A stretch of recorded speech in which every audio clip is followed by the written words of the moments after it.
السلام علیکم حضور. اور لطیفہ آپ کا کیا ہے؟ اچھا. السلام علیکم حضور. سلمہ جی. میرا سوال یہ ہے کہ بد نظر سے بچنے کا کیا علاج ہے؟ کیا؟ بد نظر سے بچنے کا کیا علاج ہے؟ بد نظر سے بچنے کے لیے قوت ارادی ہونی چاہیے اور فیصلہ کرو کہ میں نے اس سے نہیں، اس کے قابو نہیں آنا. بد نظر کا واقعہ تو حضرت مسیح موعود علیہ الصلوۃ والسلام سے بھی ثبت ہے. ایک صوفی صاحب ہوتے تھے، صوفی جان محمد صاحب. ان کے بہت ان کی شہرت تھی.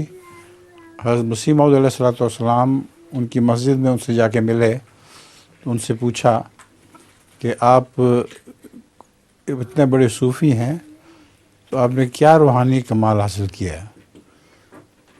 تو آپ نے باہر دیکھا، مسجد کی جو دیواریں تھیں وہ چھوٹی تھیں اور گلی میں لوگ چلتے پھرتے نظر آتے تھے.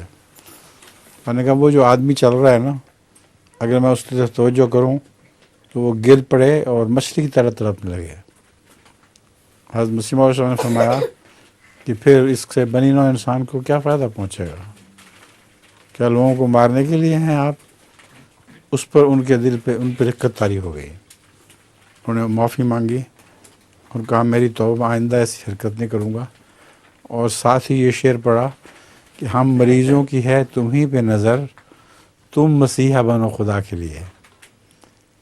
کہ ہم مریض جو ہیں وہ تجھ سے امید رکھتے ہیں کہ اللہ تمہیں مسیحا بنا دے. وہی بات ہوئی.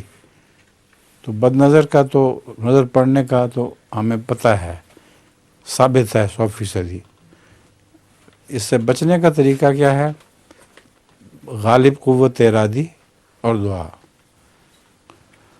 قوت ارادی اپنی مضبوط کریں تو آپ کی نظر کو کوئی نہیں کچھ کہہ سکتا.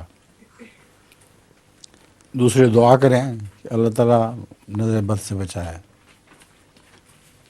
ٹھیک ہے.